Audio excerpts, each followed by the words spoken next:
Two guys tried to break in at 5 a.m.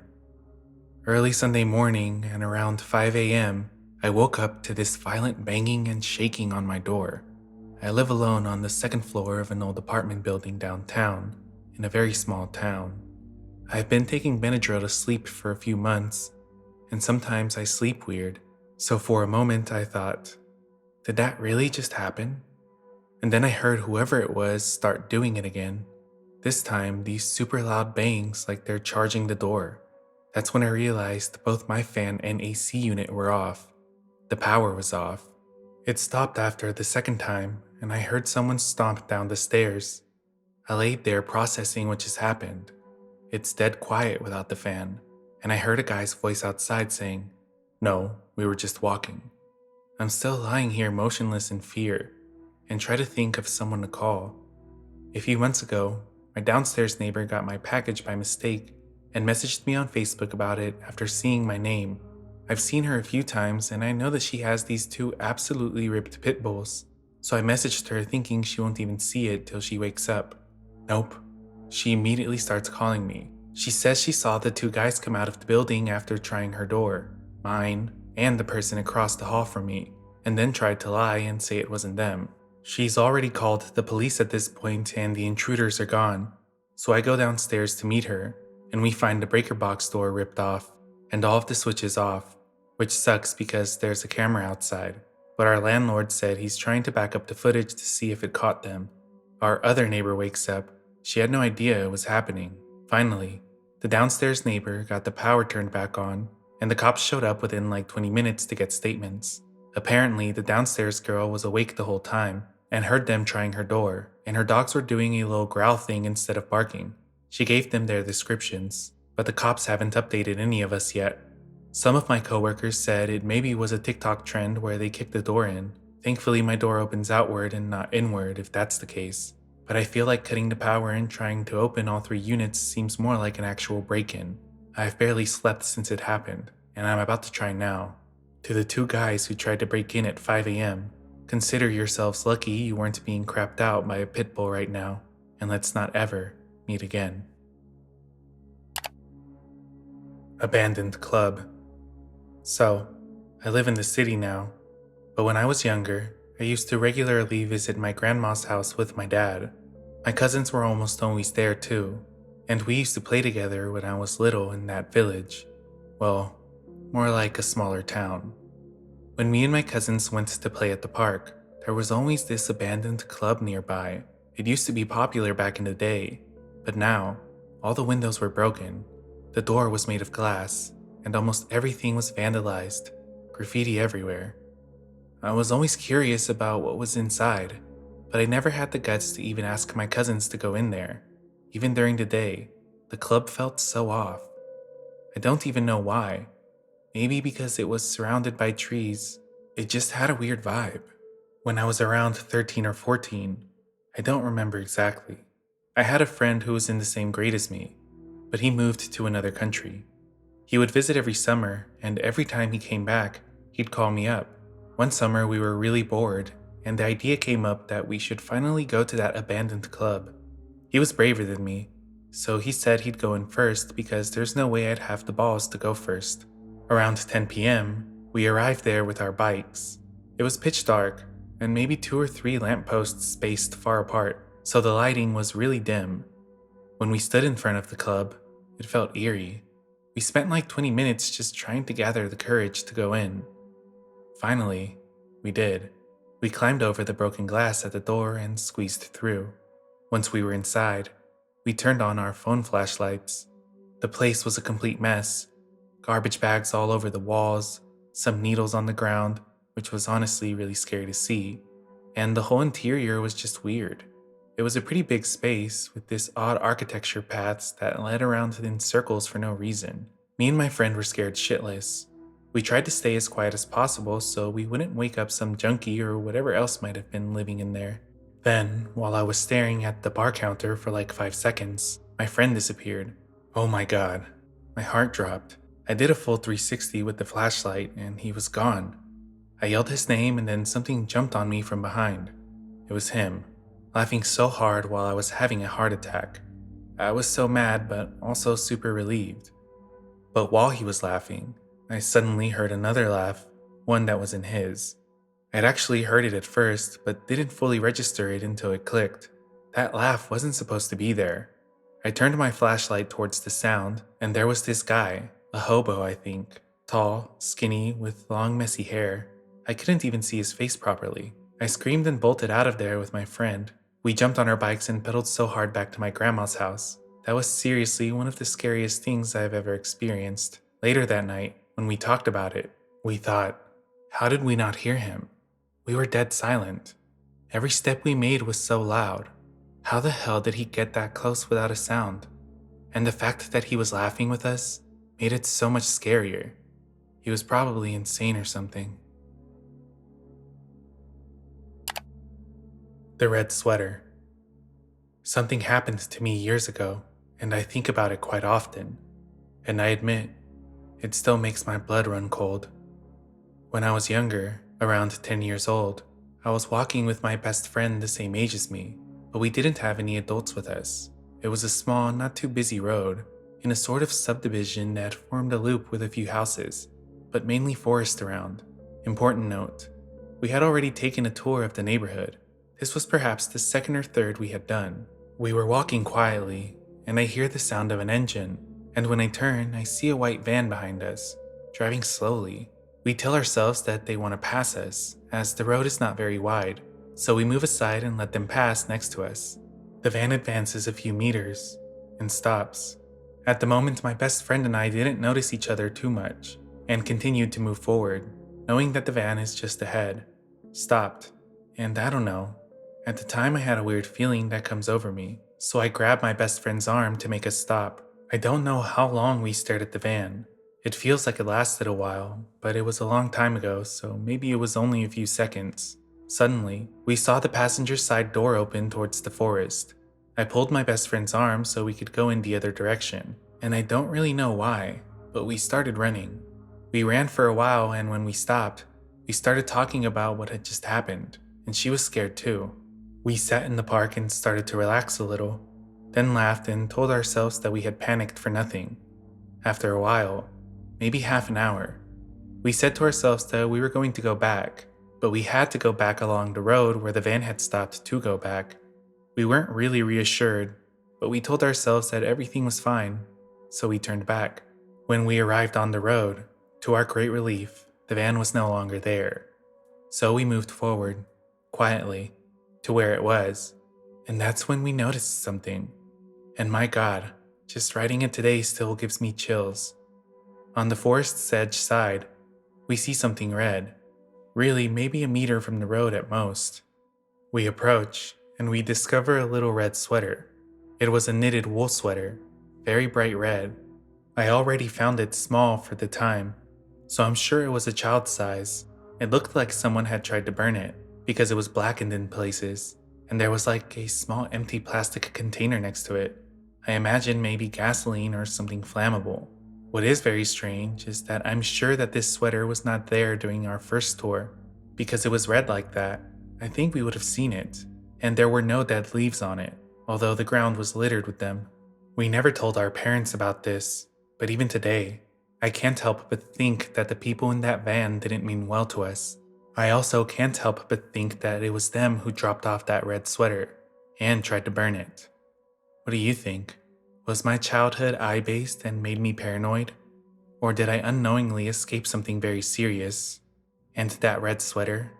What was it? Who was it? Why?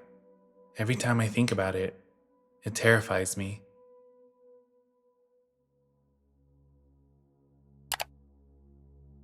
Speech therapist pretends to be my mother.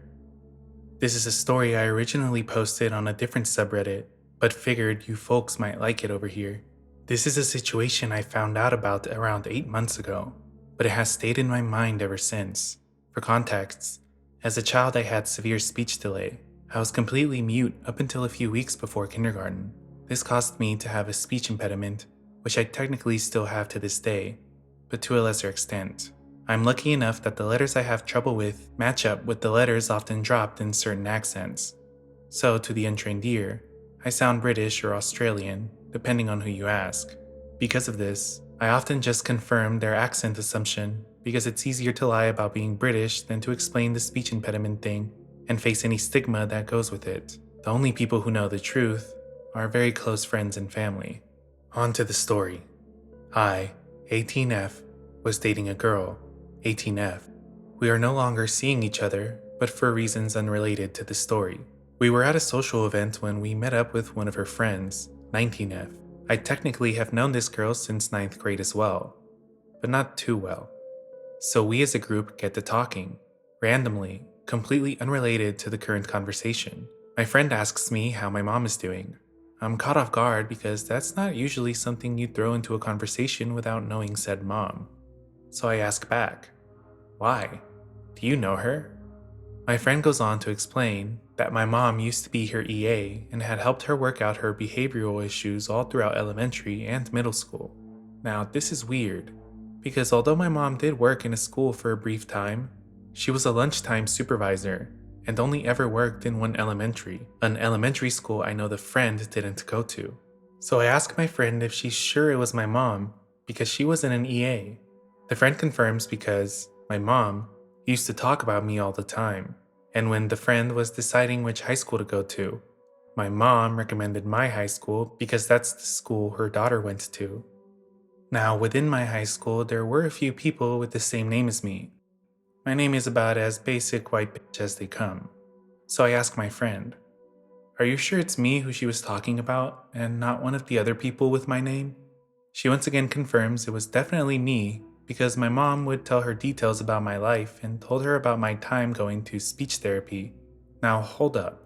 As I said earlier, I am very secretive about the fact that I have a speech impediment. This friend is clearly someone I have never told. Although I will admit, it's not impossible to guess, and the girl I was dating at the time could have told her. But I have never, and I mean never ever, ever, told anyone about going to speech therapy. That's just never a detail I share when telling my life story. It's clear that someone who knows me, like family, is telling her this stuff. There's no way this friend could have accurately guessed so many details about my life. So just to confirm that somehow my real mother doesn't have a double life, I ask them what my mother looks like. She responds that she's somewhat short with curly brown hair. This is not my mother. My mother is tall and blonde. This, though, is exactly what my first speech therapist looked like. She was hired by the school district, and I saw her for about 2 years before she switched to another school. She also works with a variety of special needs, meaning it's very likely she went on to become this friend's EA. But all this to say, somewhere out there, this speech therapist is for some reason pretending to be my mother, and to some extent stalking me, as she would have had to have done research to find out which high school I went to. Additional bonus story that I remembered while writing the post. When I was a child, but after I had switched speech therapists, I was in the store with my mother where there was a shiny blue guitar. Me being a child and liking shiny blue things, really wanted this guitar. My mom clearly said no as it was expensive and I had shown little interest in playing the guitar besides watching my dad play his bass. I was disappointed but understood. Out of the blue, my speech therapist shows up and buys the guitar for me. My mom told her she didn't have to, but my speech therapist insisted. At the time, this just seemed like a nice thing. She was, albeit, overly generous. But now knowing she's parading around pretending to be my real mom, it definitely paints the situation in a different light. I don't know how to feel about that gift now. There's not much I can do about the situation, as I don't even remember what the speech therapist's name was.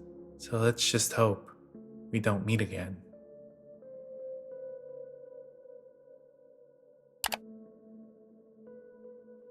My coworker kept a really weird notebook.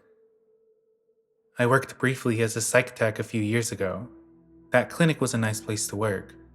Most of the staff were the same age, early in their careers, and friends with each other. I don't think any of us planned to stay there super long. I think we were really just there because we wanted to put it on our resumes.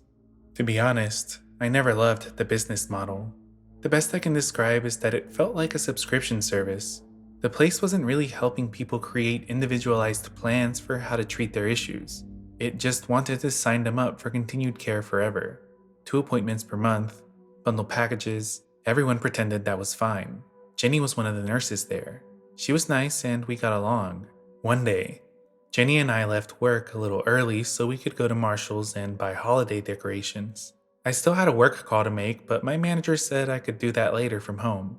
We could make work calls through an app. I didn't have a car back then, so Jenny drove us, and she was going to take me home afterward.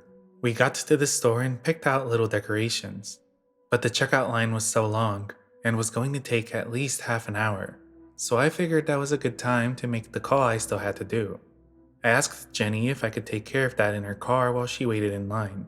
She said okay and gave me her keys. I had never made work calls outside of work before, and I completely forgot that I need to write notes. I realized that while I was already on the phone, so that put me in an awkward situation. I said something like, "Hold on, just give me a minute, I need to find a pen." I probably shouldn't have done this. I opened the box between the driver and passenger seat to see if there was anything I could use to write my notes. Jenny had some things I could use in there.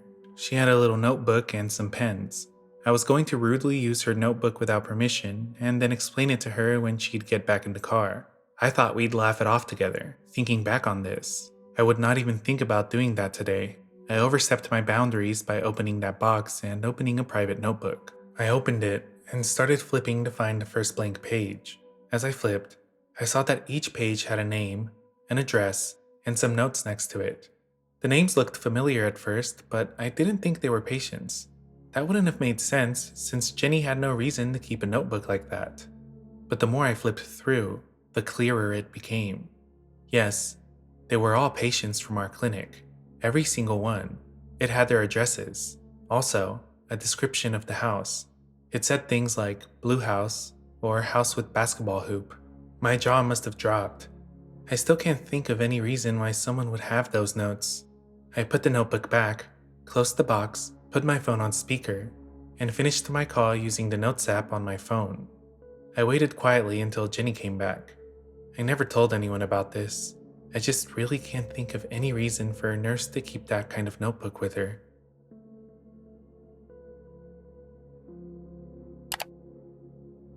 Capitol Hill, Casanova. So I recently touched on this via a comment in an r/ask Reddit thread, but as I'd basically buried this memory for close to a decade, simply just re-remembering this experience was all it took for the floodgates to open and for it to all come back, including details I'd failed to include in my Ask Reddit comment. That said, I felt compelled to share here, especially because it felt cathartic to type it all out for the very first time.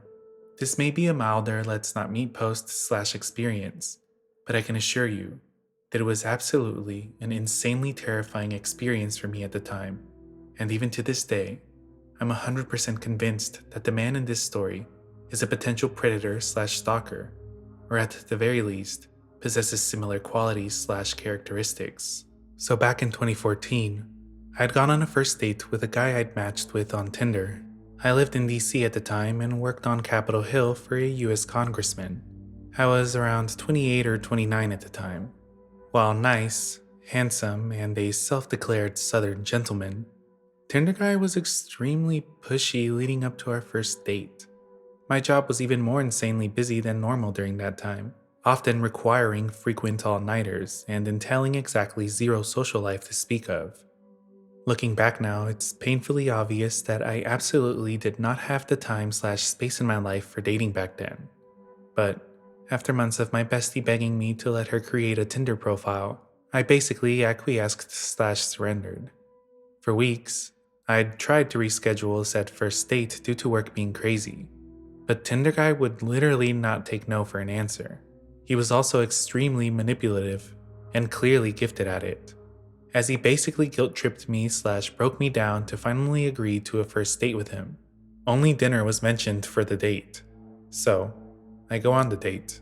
While the date went fine on paper and probably looked as such to any fellow patrons/bystanders, Tinder guy nonetheless kinda gave me the ick for some reason. At the time, I couldn't lock down why. He was nice/polite, had a great job, was attractive, but still, something about the way he would continue to gaze/stare at me so intently, without blinking, was so unsettling. It was kind of like he was playing some intense, weird ass staring contest where he was the only contestant. There were a lot of other icks and red flags during our date, but the first major one was the fact that I was casually held hostage, or at least it felt that way. At the conclusion of our dinner, and after politely thanking him for the meal, and knowing 100% that there will be no second/future dates with this guy, I tried to make my exit home, telling him that I had a busy/early workday ahead of me. Not a lie. Instead, Tinder guy, of course, pressures me into going to a bar next door with him for a nightcap. Looking back now, and thanks to therapy, I've learned a lot about manipulation and how it can be weaponized. Tinder guy was a master at this, and I had no chance. After 2 drinks that I didn't want, I again mentioned that I need to get home, with a little more force this time.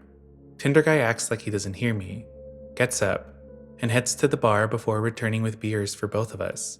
I'm beginning to get annoyed and super pissed, so after a few minutes, I fake an incoming phone call from my boss, essentially channeling my inner Meryl Streep, and proceed to, attempt to, give the best acting performance of my life. And not to pat myself on the back or anything, but it should obviously get all the Oscars because holy shit, it worked. The good news, Tinder guy totally buys my Oscar-worthy acting, finally stops ignoring my polite pleas to go home, and he agrees to let me/his hostage go. However, he insists on sharing an Uber home, even though we live in completely separate neighborhoods nowhere near each other. Not to mention, the very obvious fact that I absolutely did not want this creeper to potentially gain any sort of idea where I lived or come anywhere near I live. Quite frankly, I knew at that point I did not want to spend one more minute nor have anything more to do with this creepy stranger, including being trapped in a confined space like a car with this person, so I tried to refuse, repeatedly, as I was feeling extremely/increasingly more uncomfortable, and, again, obviously not wanting him to see where I live. But he literally wouldn't take no for an answer. So in a major, what the fuck are you doing moment, especially looking back now 10 years later, I silently stomached my anxiety, concerns, and protests, and proceeded to Uber to my neighborhood, though I did get out at a different house/address a few blocks from my place, so he wouldn't have my exact address. As I attempt to disembark from the car as quick as the flash, Tinder guy follows behind me, grabs my shoulder, and spins me around, before then aggressively kissing me. Like I'm talking straight up manhandling my face with his tongue. Apologize for the NSFW description, especially if it results in bringing you any sort of trauma, but if I had to experience it, you do too.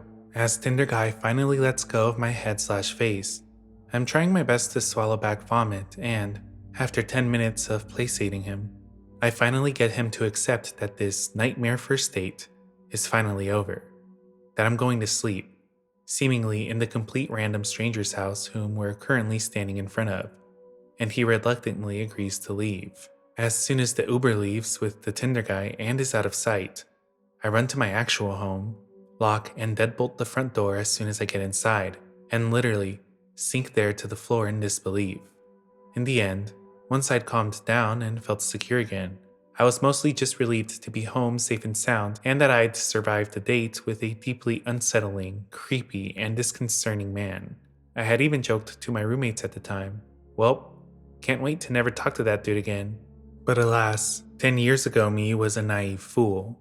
Instead, immediately following our date, Tinder guy proceeded to send me a barrage of texts that entire rest of the night, fawning all over me, and mostly asking over and over again, can we FaceTime/video chat? Keep in mind, this was literally 1 hour after I'd gotten home from our date. I lied. This whole experience has taught me that I'm actually not a terrible liar, at least under duress, and said I was already in bed/basically asleep, and since I had absolutely zero intention to ever speak to this person again, I naively thought that was the end of it. Tinder guy continued to text me nonstop over the next few days, and I'd either ignore him or send him short/curt responses.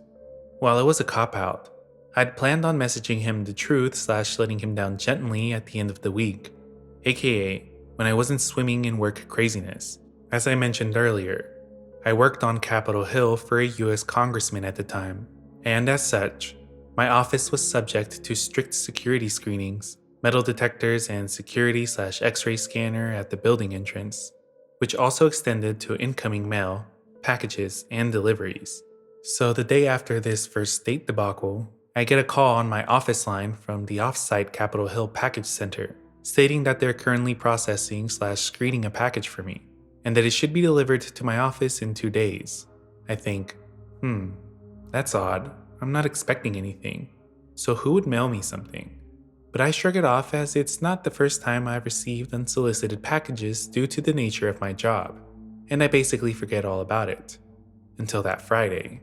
Our office receptionist comes to my cubicle with an obnoxiously gaudy/over-the-top bouquet of roses, and an accompanying card.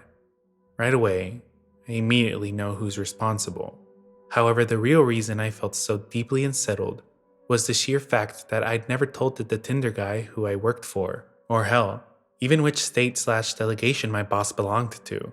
I'd given him literally zero clues as to whom the member I worked for, purposely I might add. And, while my social media settings were pretty tight/private anyway, I didn't include the name of the member office in which I worked in any of my online profiles, including LinkedIn. I also didn't give Tinder guy my last name, so I have no idea how he would have found it to begin with. There were/are 535 total congressional offices on Capitol Hill. That said, there's approximately 15,000 congressional staffers who work on the Hill, and there's no telling how many staffers who share my first name you'd have to go through in searching for my last name and office address. I shared exactly zero identifying details about the member office in which I worked, and to this day, I have no idea how Tinder guy found out this identifying info when I'd only provided him with just my first name and general employer info. Needless to say, if I wasn't creeped out enough by this guy before, or at that point, now I was 1,000% full-fledged freaked out, especially reading the notes that accompanied the flowers. Lowlights. He talked about how great of a kisser I was, vomit, what he wanted to do to me, bowel rising, how he hoped I could meet his family, add delusional to the list of descriptions for this guy, and how he couldn't wait to see me again. In your dreams, bud. / I look forward to seeing you never. One good thing that came out of this experience is that it finally and obviously gave me the balls to end things with Tinder guy via text. Dating is the worst. And until this experience, if I was talking to someone but I also knew at the same time that I wasn't interested, I would still engage/respond to messages and basically lead them on, all because I didn't want to hurt their feelings and felt guilty. I now realize how unfair that is/was to the other person, and have since vowed I'll never cop out when it comes to uncomfortable issues/topics/messages that the recipient needs and deserves to hear. It also helped instill in me that whole fuck politeness mantra. I'm fortunately in a serious long-term relationship now, but while dating or even in my regular life, if I ever feel uncomfortable and uneasy like Tinder guy made me feel, I now fight the urge to be agreeable and polite, and either directly block/cut ties, or at least explain why I'm blocking before cutting off communication. Anyways, apologies for the length. I've never shared this with anyone outside of my roommates at the time, so it was cathartic to type it out. Stay safe out there.